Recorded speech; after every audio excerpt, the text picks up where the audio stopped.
Ethan Carter woke to the sharp bite of cold gnawing through his flight suit. His breath fogged in the dim light of the ruined cockpit, the once humming controls now lifeless, their screens shattered.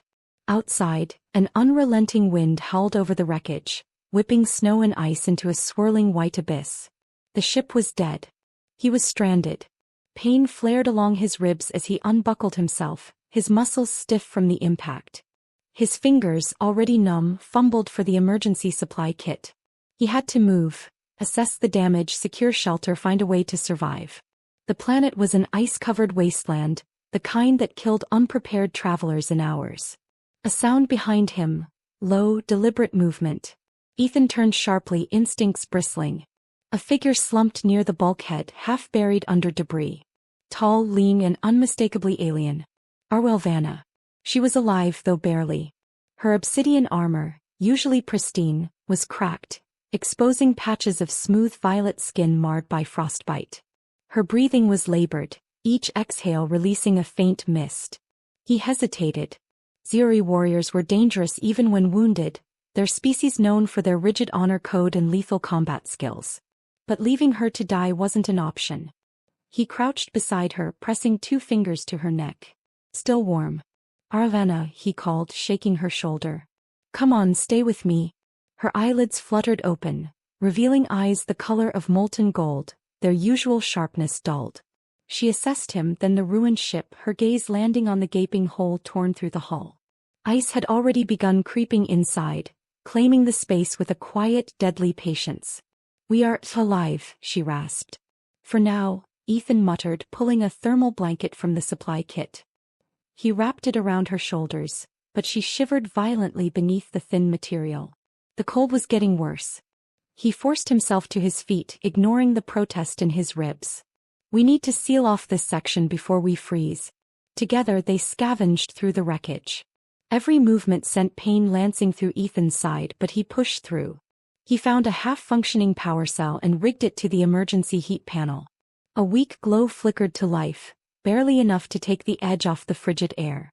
Vanna worked in silence, securing what little remained of the ship's structure. Her movements were slower than usual, her injuries holding her back. The Zuri prided themselves on endurance, but even they had limits.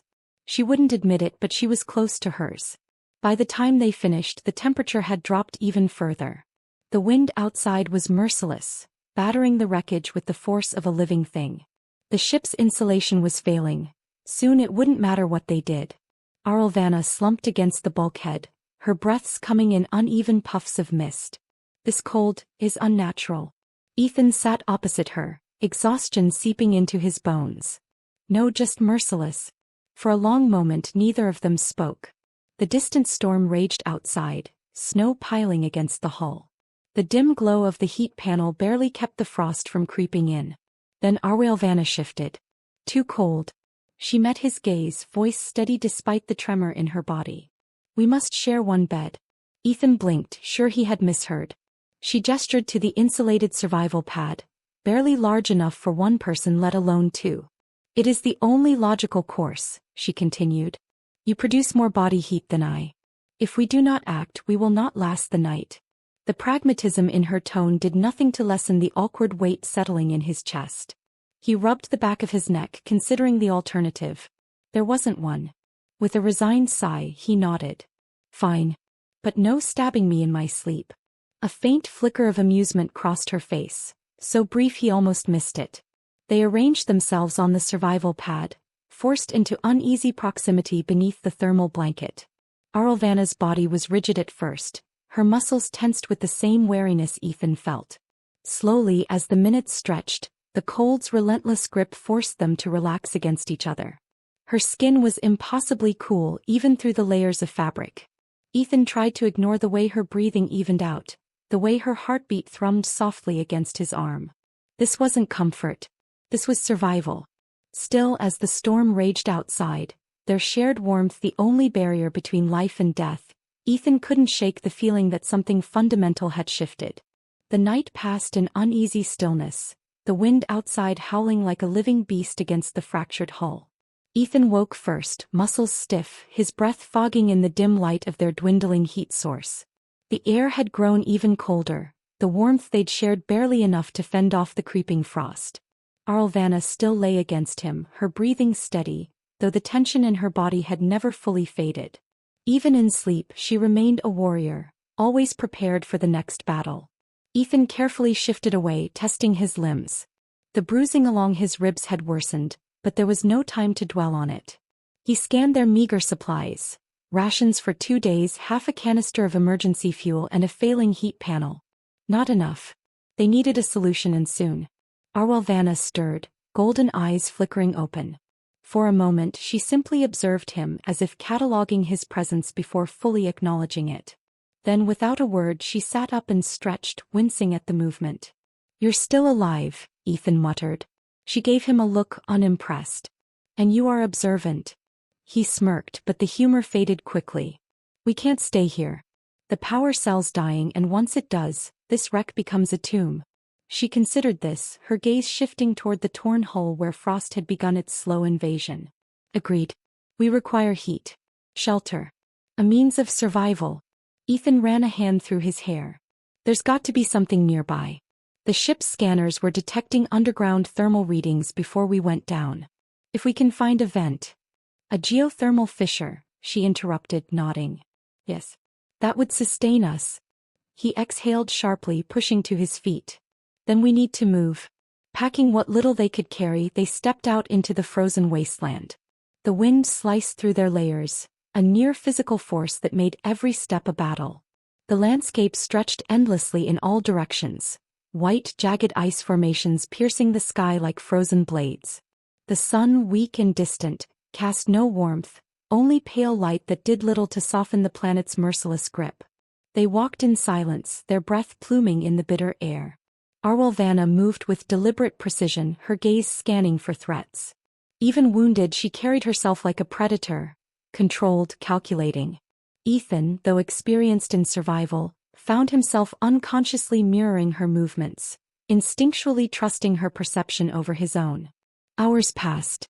The cold gnawed at their bones, exhaustion slowing their steps. Then, just as Ethan began to doubt the scanner's readings, Arlvanna halted. There. A jagged fissure split the ice ahead, steam curling from within. The air near it was notably warmer, though the heat was faint, barely pushing back against the relentless cold. It wasn't much, but it was something. They descended carefully, testing the stability of the frozen ground. The crevice was narrow, the walls slick with condensation, but at its base, a thin river of heated water trickled between the ice. Arlvanna knelt, placing a hand near the source, her expression unreadable. "This will suffice," she said at last. Ethan set down their supplies and rubbed his arms. "Not exactly a luxury suite, but I'll take it." They began fortifying their position, carving out a space in the ice to shield against the wind. The heat from the fissure, while minimal, was enough to keep frostbite at bay. It was a fragile safety, but it would have to do. As Ethan arranged their gear, Arlvanna watched him with quiet scrutiny. Eventually she spoke. "Humans are not suited for this environment." He huffed a laugh. "Yeah, no kidding." She tilted her head slightly. "And yet you endure." He glanced at her, noting the way her gaze lingered, not in judgment but in consideration. "I could say the same about you." Her expression didn't change, but something in her posture shifted, a fraction less guarded. "I was cast out for weakness." The words were stated plainly, without emotion, but Ethan knew better than to believe she felt nothing about them. He leaned against the ice, studying her. "Weakness? You?" Her jaw tightened. "Among the Zeori, honor is absolute. I failed in battle. I did not die. That failure marked me as unworthy." Ethan exhaled, shaking his head. "Sounds like a load of garbage." Her eyes narrowed slightly, but there was no anger in them, only curiosity. "And what do humans value?" He thought for a moment. "Survival. Adaptability. We screw up all the time, but we don't just throw people away because of it." He met her gaze. "Sounds to me like they made a mistake exiling you." For the first time she looked away first. Before either could say more, a distant noise shattered the stillness. A deep, guttural sound, reverberating through the ice like a drumbeat. Ethan's hand went to his weapon instinctively. What the hell was that? Arlvanna had already risen, her muscles coiled, every sense alert. "We are not alone." A shadow shifted beyond the fissure, something massive moving in the storm. Then another sound, a clicking, chittering noise closer now. The unmistakable sound of something hunting. Ethan tightened his grip on his weapon. I really hate this planet. Arulvana's voice was low, steady. Then we should ensure we do not die on it. The storm howled above, and in the darkness beyond, the predators watched. The chittering grew louder, echoing through the ice as the unseen creatures moved with unsettling coordination. Ethan steadied his grip on his weapon, his pulse hammering against his ribs. Shadows twisted at the edge of the fissure, elongated by the faint glow of the geothermal steam. Whatever was out there wasn't just passing through, it was hunting. Arulvana was already in motion, moving with the silent efficiency of a warrior despite her wounds. She unsheathed a blade from her armor, its curved edge catching the dim light. Her golden eyes scanned the darkness, calculating. They are patient, she murmured. They want us to make the first mistake. Ethan exhaled, forcing himself to think past the rising adrenaline. Then let's not give them one. The first attack came swift and brutal. A blur of movement, something large and many-limbed lunging from the shadows. Its body was covered in jagged ice-pale plating, its elongated maw lined with rows of needle-like teeth. Ethan barely had time to fire before it was upon them, the blast of his weapon striking its side but failing to stop its momentum. Arulvana moved faster. She met the creature head-on, her blade flashing in a tight arc. The steel cut deep, a spurt of dark, steaming ichor splattering the ice.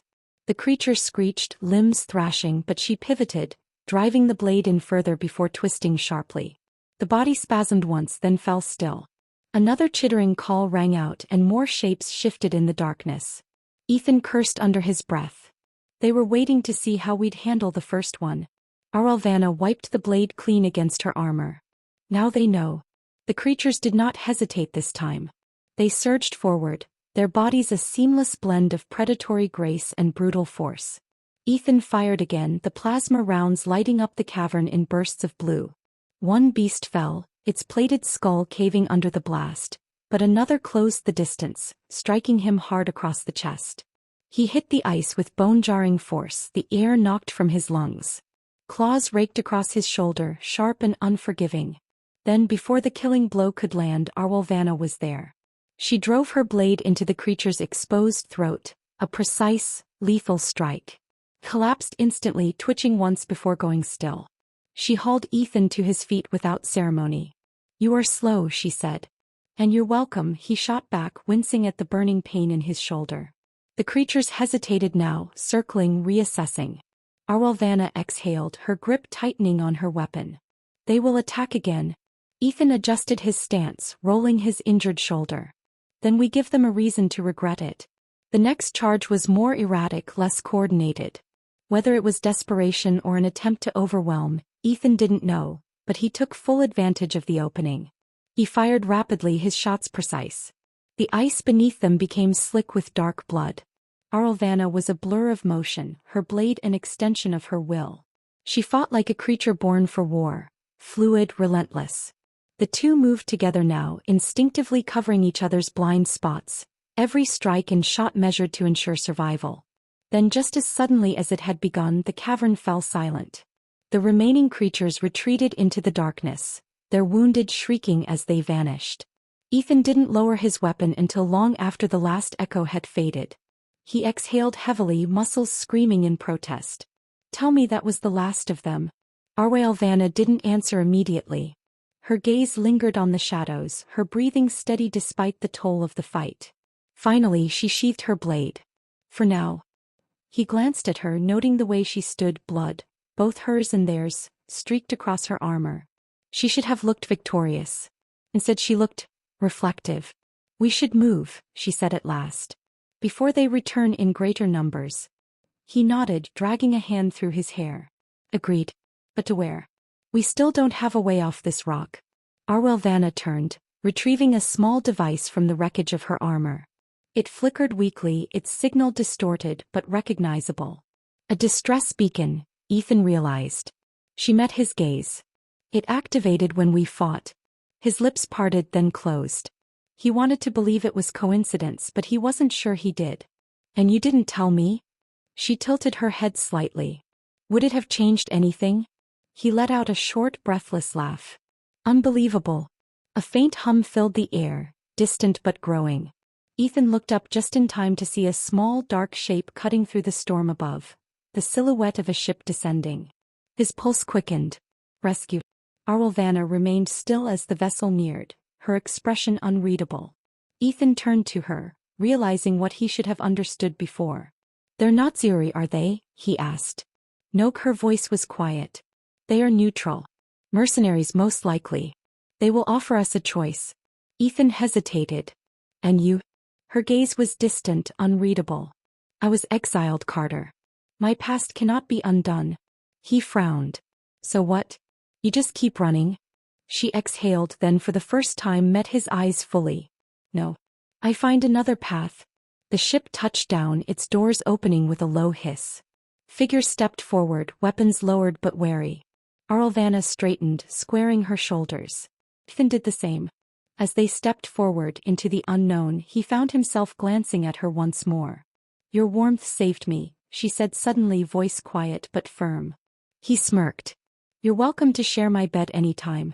She didn't smile, but something flickered in her gaze. An unspoken promise. The ship's doors sealed behind them and the frozen wasteland was left behind. The ship's interior was dimly lit, the air thick with the scent of metal, fuel, and something faintly acrid. An unmistakable sign of a vessel that had seen its fair share of combat. Ethan stepped forward cautiously, his muscles still coiled with tension, his mind unwilling to accept safety just yet. Arwelvanna moved beside him, her posture carefully neutral, though he could sense the same wariness in her as the mercenaries surrounded them. A tall figure, clad in reinforced tactical gear, stepped forward. His face was weathered, lined with experience and cynicism, his eyes a sharp, unyielding gray. You're lucky, he said, voice rough with age or perhaps disinterest. Not many last long on a frozen hell like that.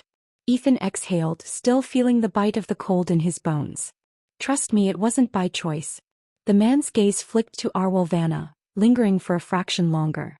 There was recognition there, or maybe something close to it. Zuri exile, he said, not as a question but as a statement. Arwelvanna met his eyes, her expression unreadable. Yes. The air in the room shifted, tension curling at the edges. A few of the mercenaries exchanged glances, their fingers resting near their weapons. The Zuri were feared throughout the galaxy, respected but rarely trusted. An exile among them was something even more uncertain. The commander studied her a moment longer, then turned back to Ethan. And you? Human, Ethan said flatly. Stranded. Not much else to say. A slow nod. You'll want to negotiate passage, then? Ethan folded his arms. That depends.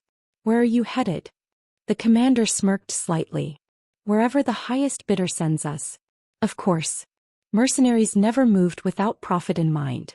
Ethan ran a hand through his hair, weighing his options. He had no illusions, he wasn't in a position to bargain. They needed off this planet, and these people were their best, if not only, chance. How much? He asked. The commander's smirk deepened, but before he could name a price, Arwelvanna spoke. We will work. Ethan glanced at her, surprised. She met his gaze with quiet certainty before turning back to the mercenary leader. Your ship is old, she continued. Your crew is capable but undermanned. You take contracts from dangerous people. You need more fighters. The commander considered this, looking her over once more, measuring. And what exactly are you offering? Skill, she answered. Loyalty if earned. Ethan let out a slow breath. It was a gamble, but a calculated one. He wasn't sure if he admired her audacity or if he was just too tired to argue. Either way, the offer hung in the air between them. After a long pause, the commander gave a short nod. We'll see if you're worth keeping. You pull your weight, you stay. You don't, we drop you at the next station. Arwelvanna inclined her head, accepting the terms. Ethan hesitated only a moment longer before sighing. Fine. I'm in. The deal was made.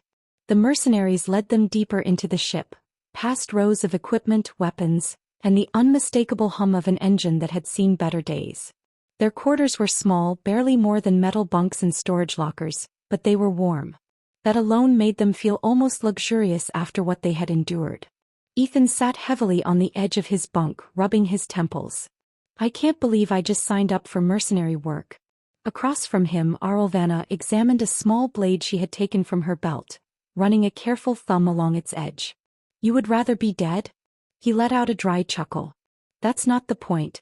She looked at him then, eyes calm but steady. Then what is? He sighed, leaning back against the cold metal wall. I don't know. I just figured when I got off that planet I'd be done fighting for my life. She tilted her head slightly, considering. Life does not stop demanding strength. You either give it or you fall. Ethan studied her, noting the way she spoke, not as someone who enjoyed conflict, but as someone who had never been allowed to exist without it. Exile or not, the Zuri had shaped her, just as his own past had shaped him. He shook his head. You're impossible, you know that? A flicker of something, amusement perhaps, crossed her expression. And yet you remain. Before he could think of a response, the ship rumbled beneath them as it shifted into motion. The engines roared, a deep, vibrating hum that signaled their departure from the frozen wasteland below. Ethan exhaled slowly, staring up at the ceiling. Survival had been the priority. Now for the first time in a long while, the question of what came next loomed before him. Across from him, Arulvana sheathed her blade and settled back against the wall, her presence steady, unshaken. Perhaps he thought he wouldn't have to figure out the answer alone. The ship's ascent was smooth, the icy wasteland below shrinking into insignificance as they broke through the atmosphere. Ethan remained seated on the edge of his bunk, the distant hum of the engines vibrating through the walls. He was warm now, but his body still carried the memory of the cold, an ache deep in his muscles, a stiffness in his joints that hadn't quite faded. Across from him, Arulvana sat with her usual composed stillness, her golden eyes half-lidded, yet aware of every movement around her. The room was small but not claustrophobic. Just 2 bunks, a storage locker, and a small overhead light that flickered with the occasional surge of the ship's aging power grid. It wasn't luxury, but it was survival. A knock sounded at the door, and a moment later, it slid open with a mechanical hiss. One of the mercenaries, broad-shouldered, scarred, with a cybernetic eye that whirred softly as it adjusted, stepped inside. He carried a bundle of gear under one arm and tossed it unceremoniously onto the bunk beside Ethan. Gear up, the mercenary said, his voice gravel-thick. Captain wants to see what you two are made of. Ethan raised a brow. Didn't we already prove that back on the ice? The man smirked, a grin that didn't quite reach his eyes. Surviving isn't the same as being useful. His gaze flicked to Arulvana, unreadable. And some of the crew have concerns. Ethan didn't miss the implication. Arulvana remained silent, but there was a sharpness in her gaze, a quiet understanding of the challenge that had been laid before them. Without a word, she stood, picked up the gear and began inspecting it. Ethan sighed and followed suit. The mercenary led them through the ship's narrow corridors, the metal grates beneath their boots vibrating softly with the ship's steady pulse. They passed other crew members, some openly staring, others whispering among themselves. The air carried an undercurrent of skepticism, not just toward Ethan, but especially toward Arulvana. Zuri were legends in battle, feared across the stars. Having one in their ranks, especially in exile, was a disruption. The training bay was a large, reinforced chamber at the heart of the ship, filled with an assortment of weapons, combat dummies, and sparring mats worn down by years of use. The captain stood at the far end, arms crossed, observing as they entered. The mercenaries gathered along the edges, waiting, watching. Ethan already knew how this was going to go. The captain gestured toward the center of the training bay. One of my crew against one of you. First to submission. His eyes locked onto Arulvana. You first. She stepped forward without hesitation. Ethan had seen her fight before, had watched her cut through those ice-dwelling beasts with terrifying efficiency, but here in this controlled setting she moved with something else. Precision, calculation. There was no adrenaline, no desperation. Only intent.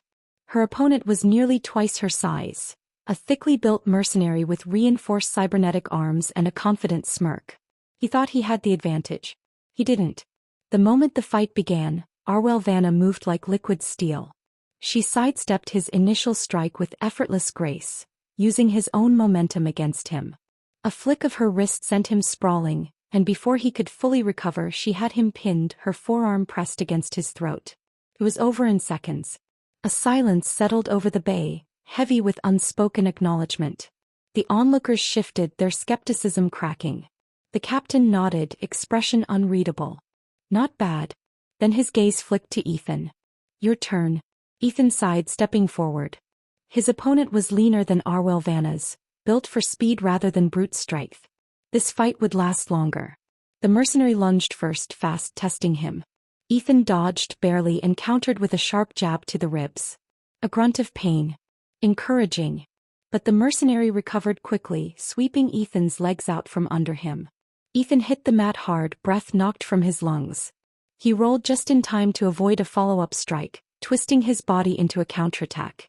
The fight dragged on, sweat slicking his skin, every blow exchanged carrying weight. He wasn't a brawler. He relied on adaptability, on endurance.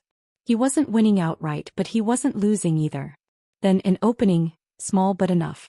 Ethan feinted left, then struck right, catching the mercenary off guard. A second later he had his opponent pinned. Not as clean as Arwell Vanna's victory, but still a victory. He pulled back, breathing heavily, and glanced at the captain. The man studied him for a long moment before nodding. Good enough. The tension in the room eased, but only slightly. The mercenaries might have accepted them for now, but trust would take time. As they left the training bay, Ethan rubbed his sore shoulder, muttering, I miss the cold already. Beside him, Arwell Vanna gave a rare, small smirk. Then you are a fool. He laughed, shaking his head. Yeah, I get that a lot. The ship hummed around them, carrying them toward an uncertain future. But for the first time since their crash, Ethan felt something close to stability. Not safety. Not yet. But the beginning of something new.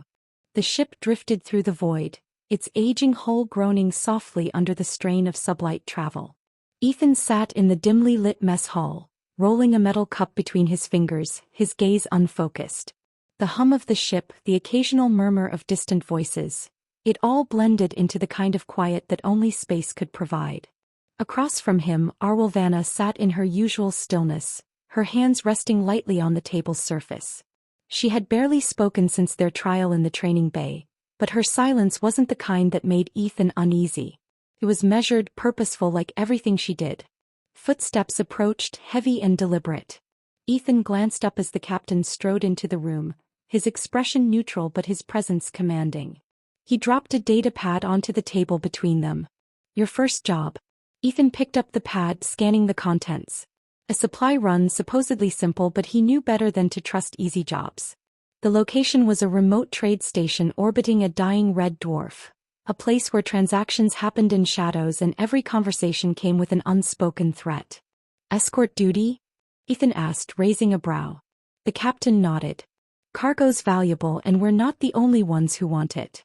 You two are proving yourselves, but this'll tell me if you're worth keeping. Arwell Vanna didn't react. She simply inclined her head in acknowledgement. Ethan set the datapad down. And if we're not? The captain smirked. Then you'll have a new problem to deal with. The meaning was clear. A few hours later, Ethan stood in the armory, strapping on his gear. The ship's arsenal was worn but well maintained, function over aesthetics. He selected a compact pulse rifle, testing its weight before slinging it over his shoulder. Arwell Vanna was already prepared, securing a pair of sleek Seria combat knives at her sides. She caught his glance and arched a brow. You hesitate. Ethan sighed, tightening a strap. Just thinking about all the ways this can go wrong. She considered that for a moment. Then you are preparing. He snorted. Optimistic way to put it. Their conversation ended as the ship's comm system crackled to life. Approaching the trade station. Be ready. They moved toward the airlock as the ship shuddered, docking clamps engaging with a dull thud. The station outside was an amalgamation of metal and rust, its corridors narrow and choked with the scent of oil, sweat, and something faintly metallic. Ethan and Arwell Vanna flanked the cargo handlers as they moved, eyes scanning the dimly lit passages. The station was alive with activity. Traders exchanging goods with hushed urgency, mercenaries lingering in corners, their hands never far from their weapons. Ethan had been in places like this before. He knew the signs of a deal about to go south. Arwell Vanna tensed beside him just a fraction. That was all the warning he needed.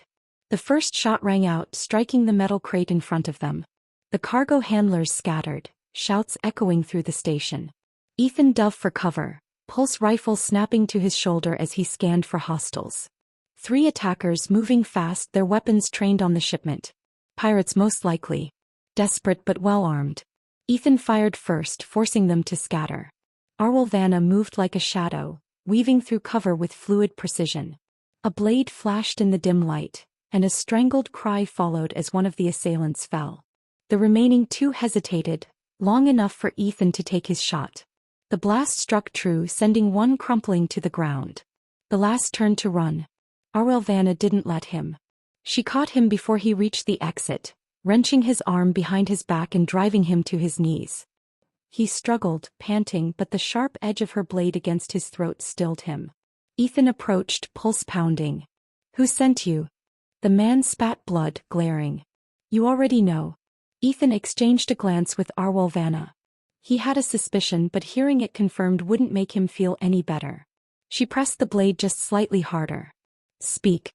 The man let out a bitter laugh. "Your captain has enemies. And now so do you." Ethan exhaled slowly. He didn't doubt it. The fight was over, but the warning lingered. As they finished securing the cargo and prepared to leave, Ethan couldn't shake the feeling that this was only the beginning. He returned to the ship was quiet, but the tension clung to the air like static before a storm. Ethan walked beside Arwolvanna, his pulse still settling from the firefight. The cargo was intact, but the attack had been too precise to be coincidence. Someone had known exactly where to strike. The docking ramp groaned as it sealed behind them, locking out the cold sterility of space. The captain was waiting just inside, arms crossed, his expression impassive. He looked them over once, his gaze lingering on the blood spattered across Arwolvanna's sleeve, then flicked to the cargo handlers unloading the shipment. "Trouble?" he asked. Ethan let out a slow breath. "Not enough to stop us." The captain tilted his head slightly, considering. "You were expected." It wasn't a question but a statement of fact. Ethan nodded. "Somebody wanted that shipment bad enough to send killers. They knew our route, our schedule. This wasn't random." The captain's lips pressed into a thin line and for a moment he said nothing. Then he turned on his heel. "Come with me." They followed him through the ship's narrow corridors, past crew members who watched with veiled curiosity. When they reached the war room, a reinforced space lined with hollow projectors and battered consoles, the captain activated the main display. A star chart flickered to life, detailing their last known location and the possible regions the attackers could have come from. "They weren't just after the cargo," Arwolvanna said, her voice calm but certain. The captain looked at her. "You're sure?" She nodded. "Their leader spoke before he died. Said you had enemies. That we do now too." A long silence followed. Then the captain exhaled sharply as if some unspoken suspicion had just been confirmed. "There's only one group that would go to these lengths." Ethan's stomach tightened. "Who?" The captain's expression darkened. "The Black Maw Syndicate." The name landed with weight. Ethan had heard of them before. An organized force of smugglers, mercenaries and cutthroats who operated in the lawless fringes of the galaxy. They didn't just steal, they eliminated competition. And if they had set their sights on this crew, then things were about to get a lot worse. Arwolvanna's eyes narrowed slightly. "Why would they target you?" The captain exhaled, rubbing a hand across his jaw. "Because I took something from them. And they don't forgive." Ethan crossed his arms. "You want to tell us what exactly you took?" The captain met his gaze and for the first time, there was something almost like hesitation in his eyes. Then he turned to the hollow display and adjusted the projection. The star chart shifted, zooming in on a small, unremarkable system on the galactic outskirts. A planet appeared, a barren world, its surface scarred with deep chasms and old war wreckage. "That's Ithra," the captain said. "Used to be a military research outpost before the war ended. The Black Maw raided it years ago looking for tech, weapons, anything of value. I was on a job there same as them. Only I got to something first." The display changed again, bringing up the image of a metallic cube, sleek, black, humming with faint energy lines. Ethan frowned. "What is it?" The captain's jaw tightened. "I don't know. But the Black Maw wanted it badly enough to burn the whole damn planet down trying to get it back." Arwolvanna studied the image. "And now they want revenge." The captain nodded. "And they'll keep coming until they get it."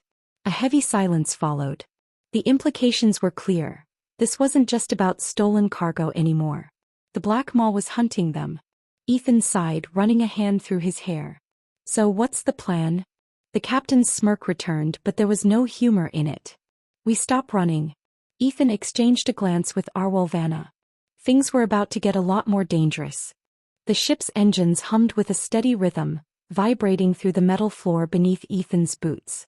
He sat in the dim glow of the war room's holodisplay, its blue light casting sharp angles across his face. Across from him, Arwolvanna stood with arms crossed, her golden eyes fixed on the rotating image of the black cube that had put them all in danger. The captain had left minutes ago, giving them time to process the revelation. Ethan exhaled through his nose, rubbing his temples. So let me get this straight. We're sitting on something that the Black Maw burned a planet down for, and we have no idea what it actually is. Arwolvanna didn't look at him, her gaze still locked on the projection. It does not matter what it is, she said, voice calm. Only that they believe it is worth killing for. Ethan let out a dry chuckle. Yeah, that part one got. He leaned back, tapping a knuckle against the table. And now the captain wants to fight them head-on? She turned to him, her expression unreadable. Would you rather run? He scoffed. I'd rather not die. Arwolvanna tilted her head slightly. Running will not prevent that outcome. Only delay it. Ethan frowned. He wanted to argue, but she wasn't wrong. The Black Maw wasn't the kind of enemy you could escape forever. They had reach, resources, and a reputation for never letting things go. Running would only buy them time that would eventually run out. Before he could reply, the intercom crackled to life. All crew to the bridge. Now. The urgency in the captain's voice set Ethan on edge. He and Arwolvanna exchanged a look before heading for the bridge. The moment they arrived, he knew something was wrong. The main viewport displayed a vast expanse of space, but hanging in the distance was a ship. A Black Maw cruiser, sleek and menacing, its hull marked with the crimson insignia of the Syndicate. How the hell did they find us so fast? Ethan muttered. The captain stood at the helm, jaw clenched. Doesn't matter. They're here.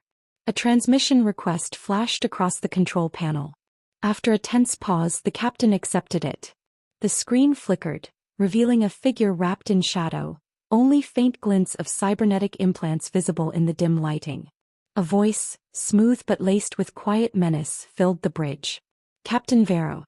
You have something that belongs to us. Ethan felt the tension in the room tighten like a noose. The captain didn't flinch. Can't steal what was abandoned. A low chuckle from the figure. Call it what you want.